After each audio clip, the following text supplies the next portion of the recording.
अस्सलाम वालेकुम। मेरा नाम है अदनान और मैं आप लोगों की भेजी गई हॉरर स्टोरीज को नरेट करता हूँ। अगर आप भी मुझसे अपनी कोई स्टोरी शेयर करना चाहते हैं तो नीचे डिस्क्रिप्शन में मैंने एक व्हाट्सएप नंबर दिया हुआ है और एक ईमेल एड्रेस भी है। आप जैसे चाहें मुझे अपनी स्टोरी शेयर कर सकते हैं। टाइटल और थंबनेल से आपने अंदाजा लगा लिया होगा कि आज की स्टोरी किस बारे में। आज की स्टोरी डंकी के बारे में, जो कि काम तो ठीक नहीं है, लेकिन ये स्टोरी एक लेसन के तौर पे उन लोगों के लिए जो इस काम के सोचते हैं। मेरे पास बहुत पहले एक स्टोरी आई थी जिन साहब ने मुझसे शेयर की थी। उन्होंने अपना नाम मेंशन नहीं किया था, पर वो स्टोरी उन्होंने जिस तरह मुझे सुनाई थी, आप यकीन करें वो रोने तक लग गए थे। औरत तो थी साथ में बहुत इमोशनल भी थी। स्टोरी कुछ इस तरह थी कि 2-3 दिन तक ये जंगलों में, पहाड़ों में सफर कर रहे होते।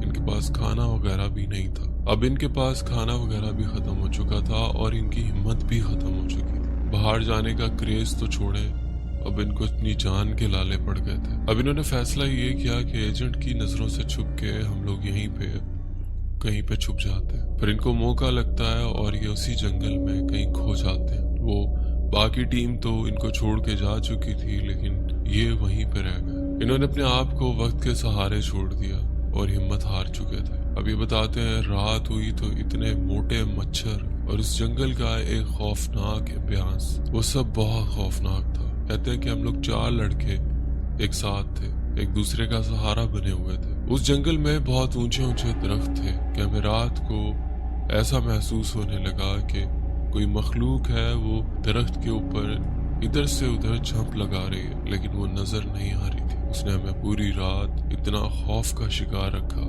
कि हम बता नहीं सकते, क्योंकि हमारे पास ना खाना था ना पीना था।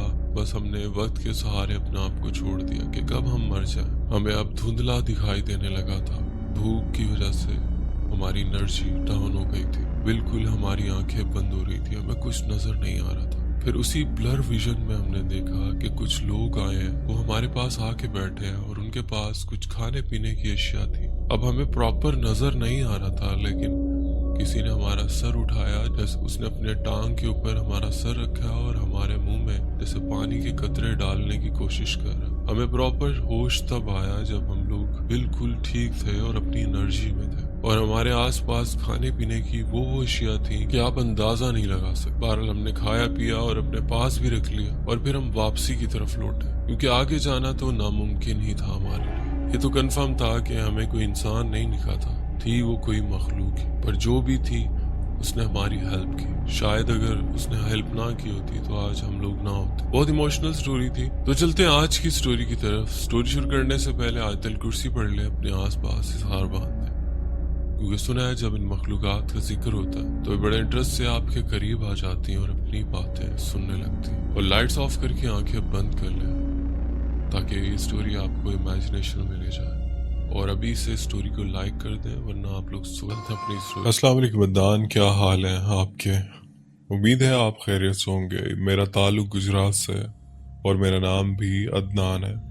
मैं काफ़ी दिनों से आपके साथ एक स्टोरी शेयर करना चाह रहा था, लेकिन टाइम ना मिलने की वजह से नहीं कर पाया। ये सन 2020 का वाकया। मेरे साथ एक और लड़का था जो मंडी बहावलदीन का था, जबकि मैं गुजरात से था।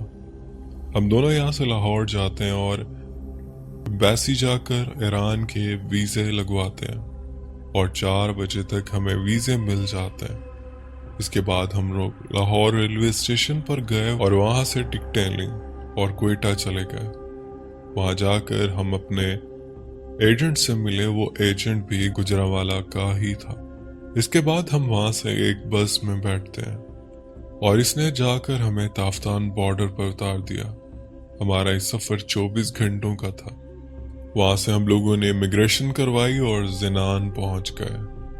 वहाँ से हम लोग मशहद और फिर तेहरान चले गए और वहाँ से हम लोग टैक्सी में बैठकर माखू पहाड़ी पर चले गए। जब हम लोगों ने वो पहाड़ क्रॉस कर लिया तो हम ईरान की बाउंड्री पर पहुँच गए और इससे आगे तुर्की स्टार्ट हो जाता है। वहाँ से हम अपने एजेंट के पास गए, जिसने हमें आगे एक और एजेंट के पास छोड़ा और उसने हमें आगे ले जाना था। वहां जाकर देखा तो वहां तकरीबन 200 लोग थे। काफी सारे लड़के थे जो कि मुख्तलिफ शहरों से थे। इनमें से काफ़ी लड़कों से हमारी बातचीत हुई। वो रात को 1 या 2 बजे डंकी लगवाते हैं। हमारे इस ग्रुप में अफगानी लड़कियां भी थीं, कुछ औरतें भी थीं जिनके पास 3-3 या 4-4 महीने के बच्चे भी थे। इनके साथ ही हम लोगों ने डंकी लगानी थी। खैर, हम सब लोग अपने सफ़र पर निकलते हैं। वो अप्रैल का महीना था और वहाँ काफ़ी ज़्यादा बर्फ़ थी। जब हम वहाँ पर पहाड़ को क्रॉस कर रहे थे तो हम सब के सांस फूल चुके थे। हम लोगों से मज़ीद नहीं चढ़ा जा रहा था। मैं स्मोकिंग भी करता था तो मेरी हालत काफ़ी ज़्यादा ख़राब हो चुकी थी। मेरा सांस काफ़ी फूल गया था। मेरे साथ जो मेरा दोस्त था, मैंने इसे कहा कि तुम चले जाओ और मुझे इधर ही छोड़ दो, मुझ में हिम्मत नहीं है कि मैं आगे जा सकूं। इसने कहा कि नहीं, मैंने आपको साथ लेकर जाना, मैं आपको यहाँ नहीं छोड़ूंगा। बाकी सब लोग हमसे इतने आगे जा चुके थे कि वो हमें नजर ही नहीं आ रहे थे।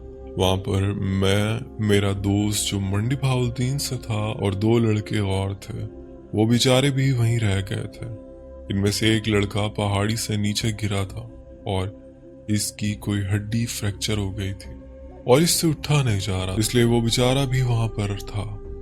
अब हम सिर्फ 4 लड़के रह गए थे। हमने कहा कि वो लोग तो चले गए हैं, अब हम लोग क्या करेंगे। हमने आगे पीछे देखा तो हमारे दोनों तरफ पहाड़ ही पहाड़ थे जिन पर बर्फ ही बर्फ थी। चांदनी रात थी और बिल्कुल सन्नाटा था। बस वहां पर पानी की आवाज आ रही थी जो कि ऊपर चश्मे से नीचे गिर रहा था। खैर, हम लोगों ने इनके पैरों के निशान फॉलो करना शुरू किया और इनके पीछे पीछे चलने लगे। हम लोग सांस लेते हुए और स्टे करते हुए इनके करीब होने की कोशिश करते रहे, लेकिन वो हमें कहीं नजर नहीं आए। हमने एक पहाड़ क्रॉस किया जो बहुत बड़ा था, फिर दूसरा और इसी तरह से तीसरा भी क्रॉस किया, लेकिन इनका कहीं नामो निशान नहीं। हम लोगों ने दाएं बाएं देखा, हमें कुछ समझ नहीं आ रही थी कि कहाँ जाना है, क्या करना है। हम लोग काफी ज्यादा डर गए। भाई, आप यकीन करें कि हमें वहां सिर्फ 2 मिनट ही हुए थे कि हमें सीटियों की आवाज आना शुरू हो गई। चूंकि हम पहली दफा गए थे तो वहां पर लड़के बताते रहते थे कि यहाँ पर पकड़े जाने का खतरा हो जाता है। 5 मिनट गुजरते हैं और मैं अपने दाएं बाएं देखता हूँ, लेकिन वहां पर कोई नहीं होता। तभी मुझे ऐसा फील होता है जैसे कोई हमारे पास से गुजर गया। अब मैं लड़कों को नहीं बता रहा था कि यहाँ पर क्या है, जबकि दूसरे लड़के ने भी इस चीज को देख लिया था। तो इसने मुझे कहा, मुझे ऐसा लग रहा है जैसे वहां पर कोई बंदा। तो मैंने कहा कि हाँ, मुझे भी ऐसा महसूस हुआ। और मैंने थोड़ी सी हिम्मत की और उठकर देखा तो वो चीज हमारे सामने आ गई। इसने मुझसे पूछा कि किधर से आए हो और किधर जा रहे हो। इसकी शक्ल काफी खौफनाक थी। मैंने इसे बताया कि हम लोग डंकी लगा रहे हैं। इन चीजों से मुझे डर तो नहीं लगता, क्योंकि यहाँ पर भी मेरा 1-2 दफा इन चीजों से सामना हो चुका है। वो स्टोरीज भी मैं आपके साथ जल्द शेयर करूंगा।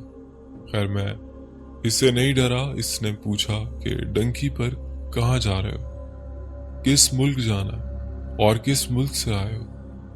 मैंने कहा कि मैं पाकिस्तान से आया हूँ और यूनान जाना है। तो इसने कहा कि हम आपको यूनान से भी आगे ले जाएंगे। तो मैंने कहा कि कहाँ। तो इस चीज ने जवाब दिया, जर्मनी। मैंने कहा कि ठीक है, ले चलो, हम तैयार हैं। हमें वहां पर 3 खतरे थे। आप यकीन करें, हम जिस चीज से वहां पर बातें कर रहे थे, इस चीज से मुझे कोई डर नहीं था। हमें वहां पर आर्मी से डर था।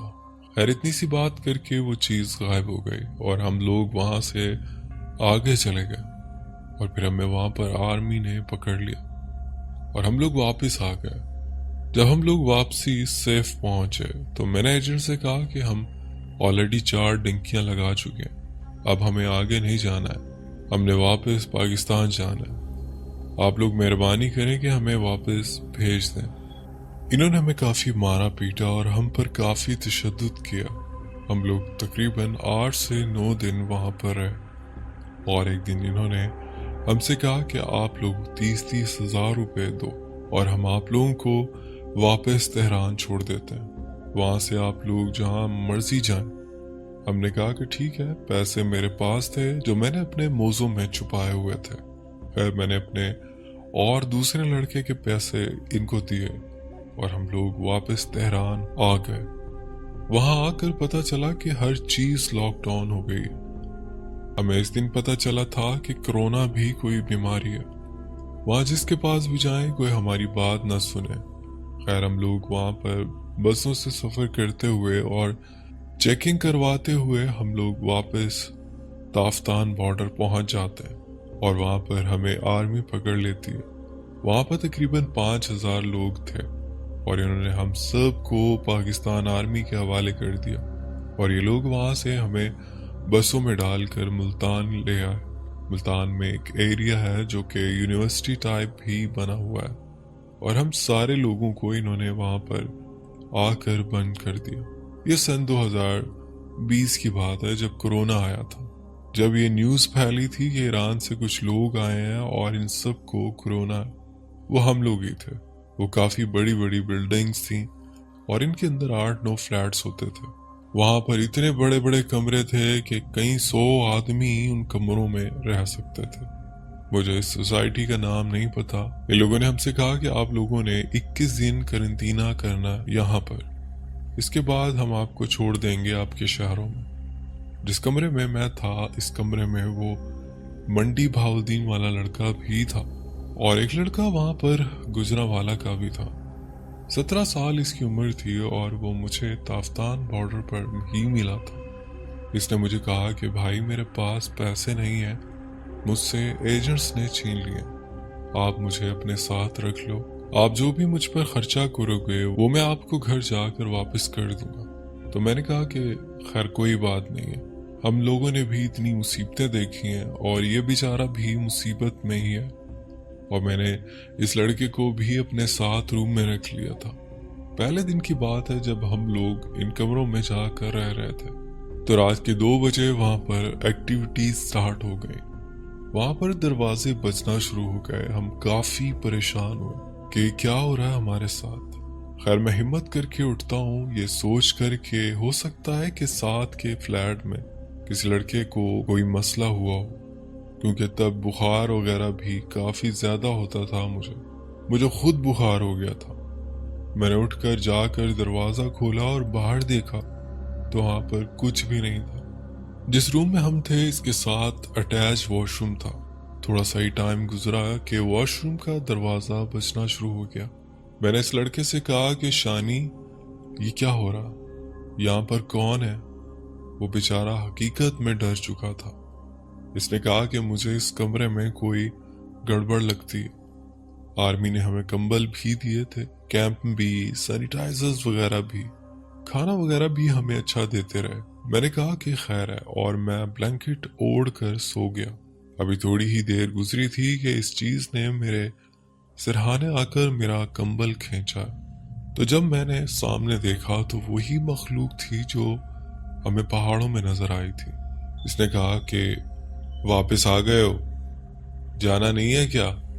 और दूसरे दिन रात को फिर इस टाइम इसने हमें सताना शुरू कर दिया। मैंने ईरान से कुछ बर्तनों की शॉपिंग भी की थी। इसमें चाय बनाने वाली इलेक्ट्रिक केतली भी थी। कभी वो गायब हो जाती, कभी वहां से चीनी गायब हो जाती और कभी बत्ती ना। इसने 2-4 दिन हमें काफी तंग किया। दिन को हमारे साथ कुछ भी नहीं होता था। वहां साथ में एक पार्क बना हुआ था। दिन को हम सब निकल कर वहां इकट्ठे हो जाते थे। तीसरी रात जब हम लोग सोने की तैयारियां कर रहे थे, अभी हम लोग गुनूदगी में ही थे, इस चीज ने फिर से चीजें उठाकर फेंकना शुरू कर दी और दरवाजा बजाना शुरू कर दिया। इस दिन तो इसने गुस्से में हद ही कर दी। मैं साथ वाले लड़के को उठाने की कोशिश कर रहा था लेकिन वो हिल ही नहीं रहा था। खैर मैंने इसके मुंह पर पानी के छींटे वगैरह मारे और साथ वाले फ्लैट से कुछ लड़कों को बुलाया। फिर वहां पर मेडिकल टीम आ गई। इन्होंने चेक वगैरह किया और कहा कि इसका बीपी लो हो गया। हालांकि वो बिल्कुल ठीक ठाक था। मुझे तो पता था इसके साथ क्या मसला। बहरहाल वहां पर एक और लड़का था میں نے اس کو ساری صورتحال بتائی کہ ہمارے ساتھ اس طرح کے معاملات ہو تو ہم کیا کریں۔ اس نے کہا چھت پر جا کر اپنے گھر والوں سے رابطہ کر رہا تو مجھے نیچے سے پھر اس شور کی آواز آئی۔ میں اوپر سے نیچے بھاگا ہوں۔ میں نے آ کر روم میں دیکھا تو وہ لڑکا الٹا پڑا ہوا تھا، اس کا کوئی حال نہیں تھا۔ میں نے آ کر اس کو چیک کیا، اس لڑکے میں بالکل جان نہیں تھی اور نہ ہی وہ ہل رہا تھا۔ میں نے میڈیکل ٹیم کو کال کی، انہوں نے آ کر چیک کیا اور انہوں نے کہا کہ اس لڑکے کی ڈیتھ ہو گئی ہے۔ تو ہم لوگ کافی پریشان ہو گئے اور میں حقیقت میں ڈر گیا۔ میں نے کہا کہ ہمارے ساتھ کیا ہو گیا، اور میں نے اس روم کو چھوڑا اور آرمی کی وہ جو میڈیکل ٹیم تھی، میں نے باہر جا کر ان کو ساری بات بتائی کہ ہمارے ساتھ یہ مسئلہ ہوا ہے۔ جب میں نے ان کو ساری بات بتائی تو انہوں نے ہمیں دوسری سائڈ پر شفٹ کر دیا۔ یہ گجرانوالہ کا لڑکا تھا، اس کی والدہ کا نمبر میرے پاس تھا، وہ میرے ہی واٹس ایپ پہ اپنے گھر سے رابطہ کرتا تھا۔ میں نے اس کی والدہ کو کال کر کے بتایا کہ اس طرح کرونا کی وجہ سے آپ کے بیٹے کی ڈیتھ ہو گئی ہے۔ میں نے ان کو یہ نہیں بتایا تھا کہ کسی مخلوق نے اس پر حملہ کر دیا اور اس کی ڈیتھ ہو گئی ہے۔ خیر عدنان بھائی، تب ہم لوگ کافی ذلیل ہوئے۔ 21 دن انہوں نے ہمیں وہاں پر رکھا اور 21 دن انہوں نے ہمیں فیصل آباد میں رکھا، اور پھر تقریباً 21 دن ہم لوگ گجرانوالہ میں رہے، اور پھر اس کے بعد ہم لوگ گھر آ گئے۔